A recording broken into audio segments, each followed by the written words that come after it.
Hello everyone, I am Professor Ajit Kumar.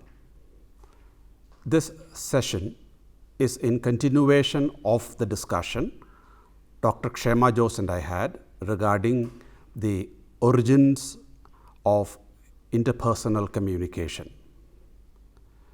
Today's lecture is about the barriers in communication. This lecture is an attempt or an exercise to explain the various barriers that have already been shared with you earlier. I would recommend that you listen to this lecture after reading the text on barriers shared with you earlier.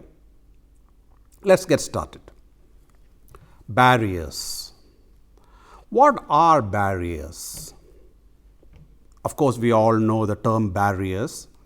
How are they problems or how do they influence interpersonal communication? Let's look at perhaps a very simple definition of barriers first. Barriers are factors that cause noise while communicating.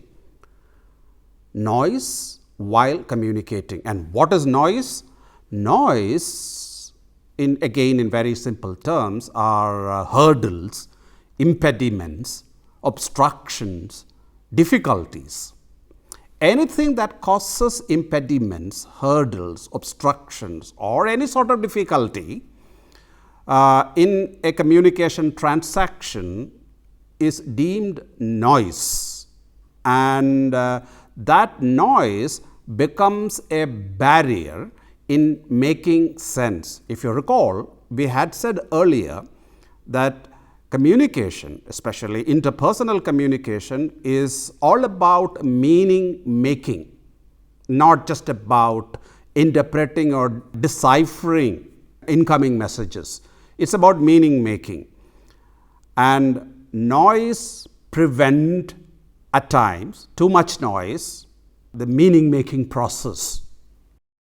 Noise prevents meaning making. Noise distorts communication. Noise at times causes total breakdown as well, right? And we are going to look at these factors which influence the effectiveness of interpersonal communication. If you look at the screen, it says noise affects all elements of interpersonal communication. The common belief is that noise affects only the channel. That's an erroneous assumption. Noise affects all elements involved in the process of communication. I will of course share more details regarding the various elements of communication in another lecture. But for now, please note that noise is not limited or restricted to just the channel alone. Instead, it affects all elements involved in meaning making, in interpersonal communication. Barriers may be external or internal. What do I mean by that? Simply put, barriers could be outside of the interlocutors. Interlocutors are the people or persons involved in communicating. So, the barriers could be external, in the sense outside, present in the environment but outside the interlocutors. Or it could be internal, which means the barriers are present in the interlocutors, right? What is present in the interlocutors may not be visible, may not be tangible, whereas most of the external barriers are tangible.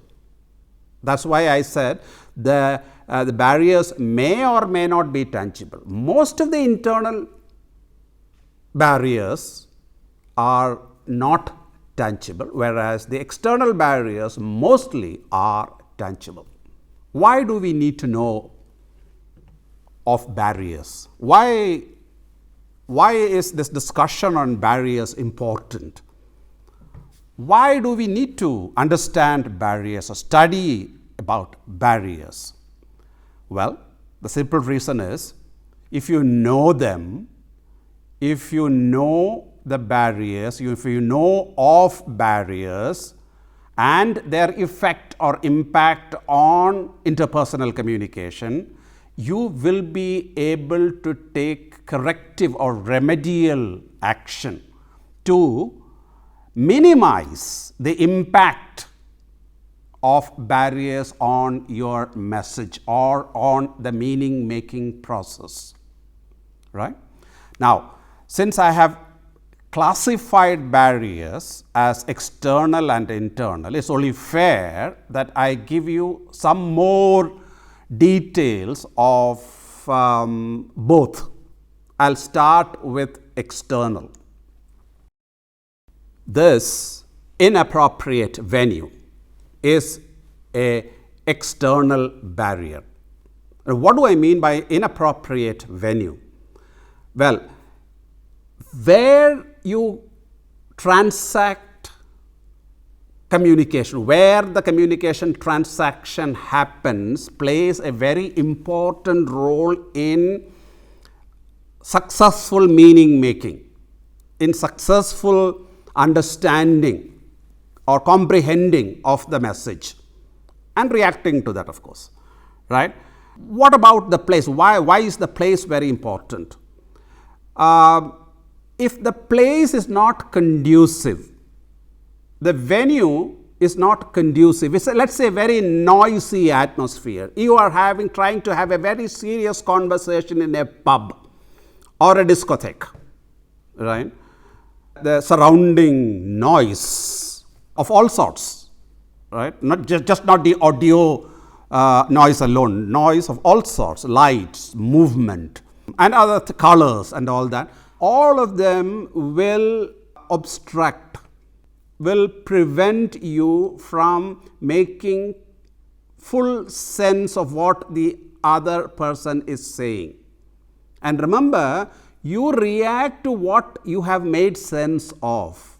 If what you have made sense of or your meaning making is flawed or faulty, your reaction will be based on that. If the venue is not conducive to the message that you are attempting to convey and make sense of, or conducive to the transaction, it will become a barrier. It may, I'm not saying all barriers will always have a predictable effect or outcome. I'm not saying that, but these barriers have the potential to impact negatively your transactions, right?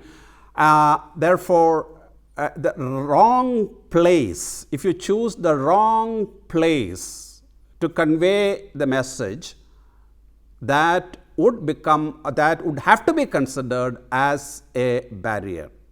Channel disturbances. Proper channel. What's a channel? I'm sure I have mentioned this earlier. Channel is the pathway along which your signs travel from you to the other person and from the other person back to you. The pathway, right? It could be air in a face-to-face conversation in or in a room, or it could be wire, like over telephone, a wired telephone, that is the old-fashioned telephone, or it could be a combination of wire and air. Disturbances on the channel, disturbances affecting the channel can and will affect the quality of your communication transaction, the quality of your message. For instance, if it's a bad phone line, we have all experienced this. A bad phone line, clunks and buzzes and screeches on the line. You cannot hear what the other person is saying. You get snatches of the other person's message, and you're struggling to make sense of what the other person is saying. And the same goes for the speaker as well, because your reply is also adversely, negatively impacted by channel noise. If someone or the person you are having a conversation with, the person you are interacting with, has very strong body odor. I know, right? Very strong body odor, right? That will act as channel noise. It's a channel disturbance. If the person you are interacting with has overwhelming body odor, you are going to have difficulty making sense of the incoming message, and you are going to have serious difficulty framing appropriate responses. You are distracted, disturbed by this unpleasant, unwelcome odor, malodor.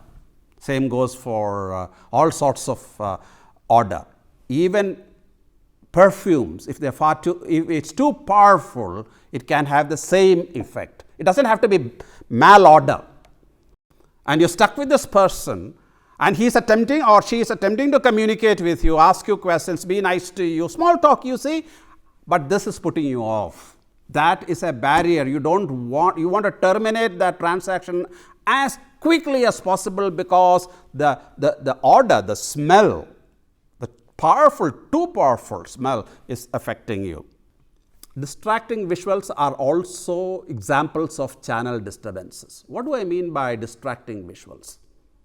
Let's say you and I are having a conversation, we are talking about something, and I see a very fancy bike passing by, right? My attention, my focus shifts from you and my message to the bike, right? And that compromises the quality of my message, of my transaction, my transmission, as well as your reaction to my message. Channel disturbances are not limited to speaking alone. You will notice channel disturbances even in writing, right? A classic example of that would be a doctor's prescription. Inappropriate media. See, there is an appropriate, you have to choose the right medium to convey a message, right? And very often, these mediums are culturally oriented, are determined by culture. For example, a soldier who was killed in action. News of the soldier's martyrdom or his death cannot be communicated to his dear and near ones. We would not even dream of it via a WhatsApp text. The medium is wrong. Not even an email, right?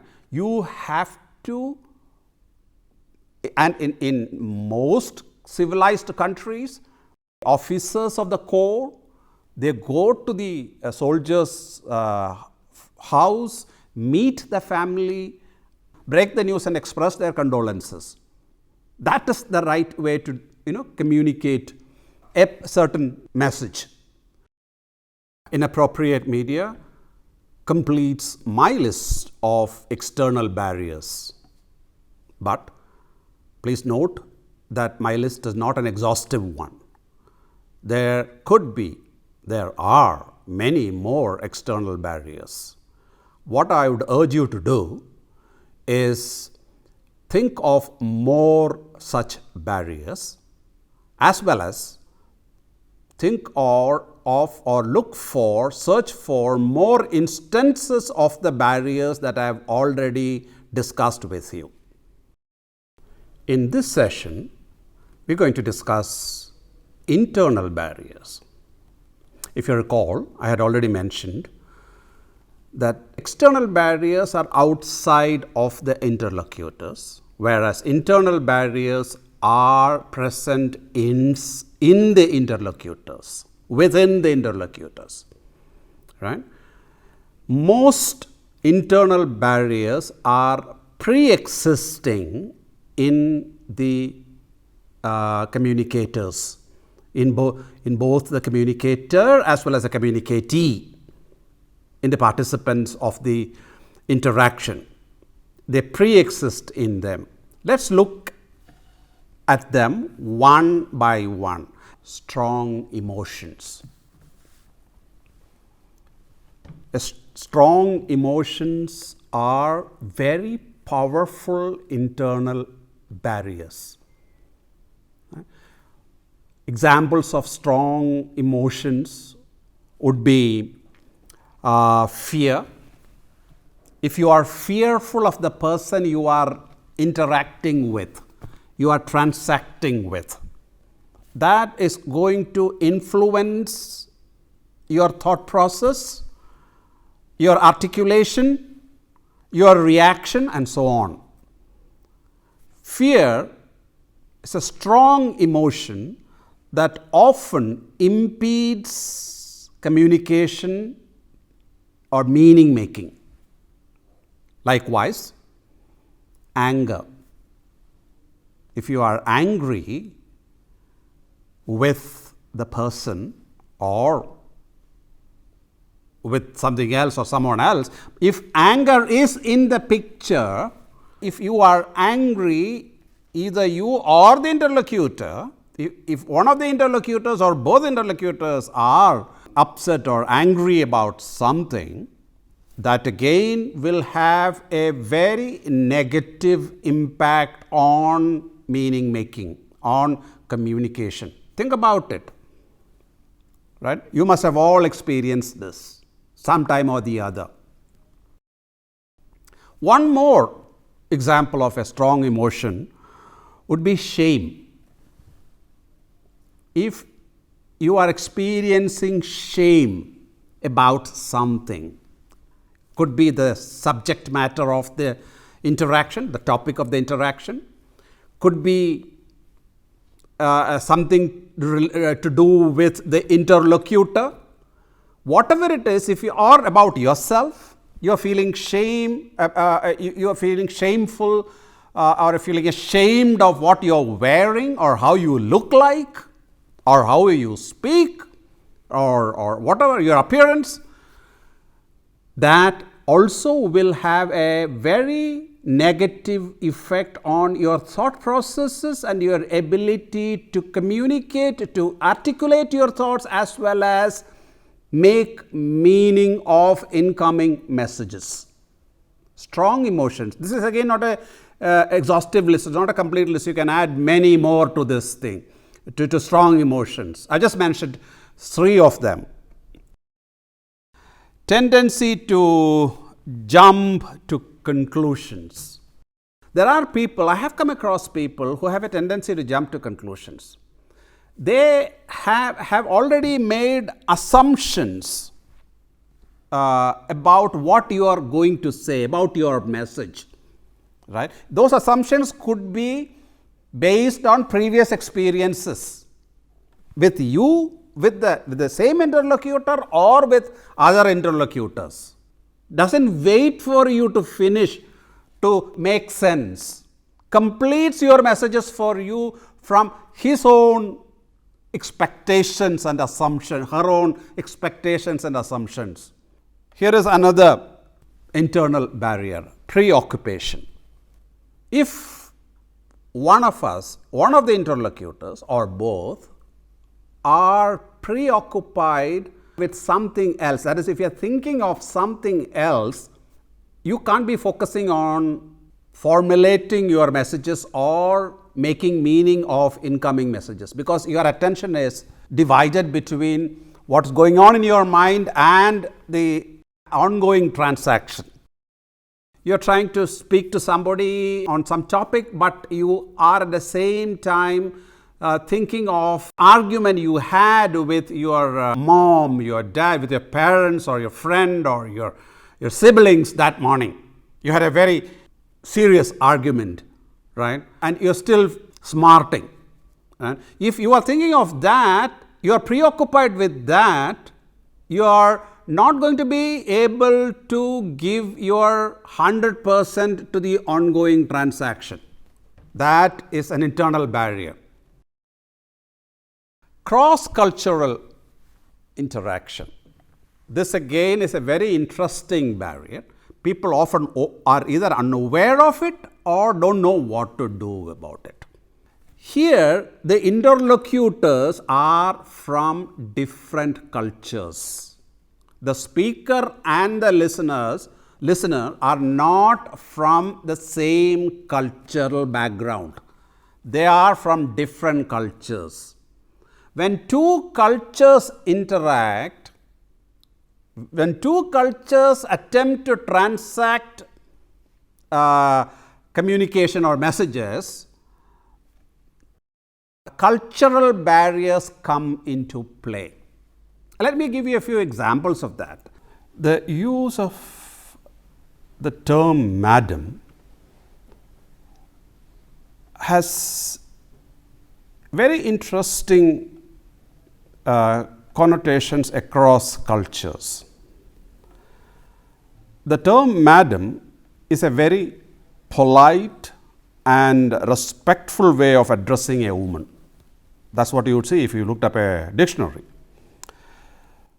But what you should also be aware of is that it is extremely formal and ordinarily used only with women of distinction, women in power, or an older and married lady, or customers in a business establishment. In English, term madam is not ever prefixed to a name, though in French it is. For example, you have Madame Curie, Madame Rousseau, etc. The thing is, women in English-speaking countries like America or Britain or Australia generally disapprove of being addressed as madam, except in the earlier mentioned circumstances. Let me refresh your memory quickly. Women in power, women of distinction, older or married women, or customers in a business establishment. In fact, women in English-speaking countries, in fact, they get very annoyed and even turn hostile if madam is used inappropriately with them. However, in India, we use madam to address or refer to women of all ages, regardless of their marital status or occupation. Every woman for us, other than our dear and near ones, we use the term madam while interacting with. In fact, in India, it is considered impolite to not address a woman as madam. If we do not use madam with women other than our dear and near ones in India, it could lead to annoyance. It could cause hostility. Whereas in the West, if you use madam with every woman you come across or meet or interact with, it would cause problems or issues or negativity in the interaction. Imagine the confusion and miscommunication when an Indian addresses an American or British teacher or nurse or a policewoman or even a colleague as madam. Imagine the damage it will do to the interaction. One more example should make this cross-cultural barrier clear to you. One more. In India, it's quite common to ask, what's your good name? What's your good name? Right? It makes no sense to people from the Western civilizations. In our culture, we don't directly ask the person for his or her name. We ask for Shubh Naam. Aapka Shubh Naam kya hai? That's our culture. But in a Western culture, you don't say the question is not what's your good name, because they then view it as, are you implying that I have a bad name as well? That could cause misunderstanding, miscommunication. Cross-cultural transactions are a big challenge. You've got to learn to deal with them, otherwise it can lead to serious misunderstandings and miscommunication.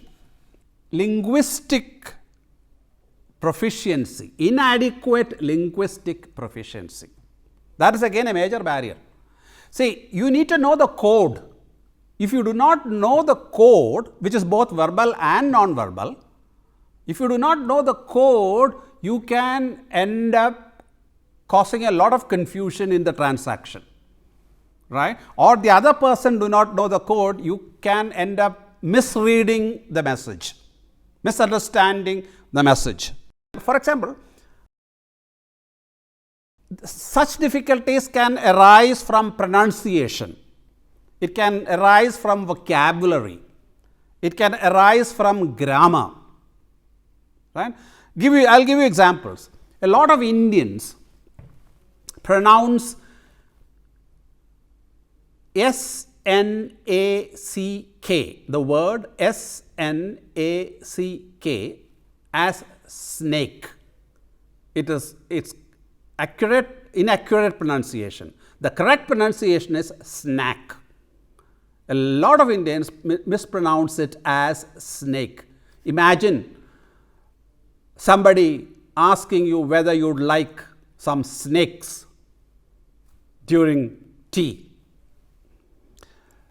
Another common mispronunciation is Jew for zoo. Zoo is often mispronounced as Jew. Imagine someone asking a native speaker in somewhere in England or America or Israel or wherever they speak English, asking them for directions to a Jew. Imagine the confusion it will create, right?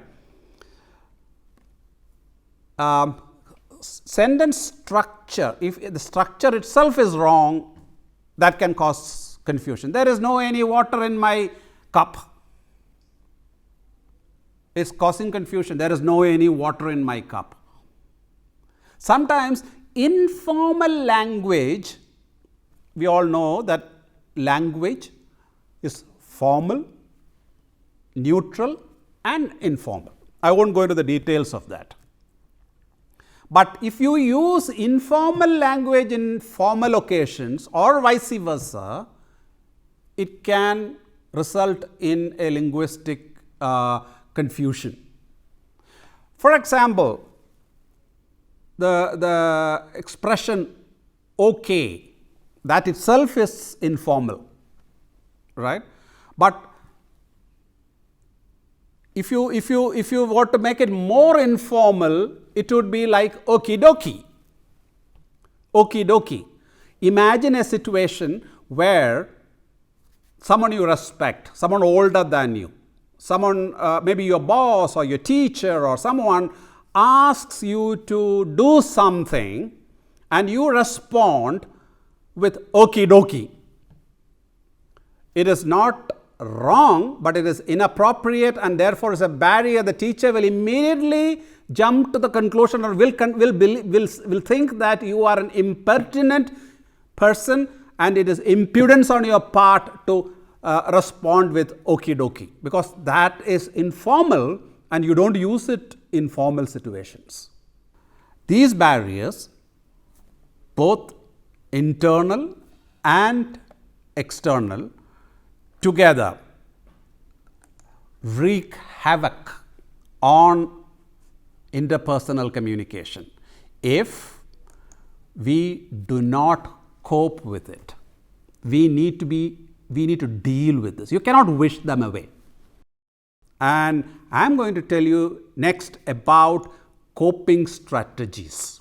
These are just strategies. You need to work these things out in detail later, but these are suggestions for how one could cope with the various barriers that we encounter in interpersonal communication. How can we deal with them? First point, according to me, reconcile to the inevitability of barriers in interpersonal communication. Realize and accept, recognize and accept. There is no running away from barriers. There is no avoiding barriers. Practice active listening. Now, this is an interesting concept. For a long time, it was believed that in interaction, in communication, the onus of successful, effective communication lay with the communicator, that is the speaker. And the listener's job was only to decode, decipher what he or she received. That was what it was believed for a very long time, right? That is passive listening. If you are now, the belief is that all interlocutors, both interlocutors are equally responsible for the success of the transaction. Both, just not the speaker alone. The listener has also got to meet the speaker halfway. The listener has to practice active listening, provide support and scaffolding to the speaker so that he or she might be able to complete his or her message satisfactorily, effectively, and then you can react accordingly. Active listening is no easy task. It doesn't come automatically, or it's not default. You got to practice it. Next one is be sensitive to other cultures and their practices. Please understand that ours is not the only culture. There are various cultures out there in the world, and all those cultures have different their own practices. And when cultures meet, different cultures meet, there is bound to be some issues, some rough edges, some confusion. There has to be some give and take. There has to be some patience. There has to be some tolerance. It's very important that we be sensitive to the norms of other cultures. We need to be sensitive to the fact that different cultures have different practices, and therefore adjust to those. Be more tolerant. Be flexible. Demonstrate empathy, fairness, a sense of fairness. These are personal qualities, right? These are not evident only in communication. These ought to be evident in every transaction of every aspect of your life, right? Flexibility, willingness to give the other person a chance, willingness to accept merit of an opposing argument, right? Empathy, be empathetic to others' issues, concerns, challenges, a sense of fairness, intellectual honesty. All these help you cope with these barriers. These are some of the coping strategies that I would recommend. This is not necessarily a complete list. Please add to it. And also, think of ways of putting these suggestions or recommendations into practice. Thank you very much.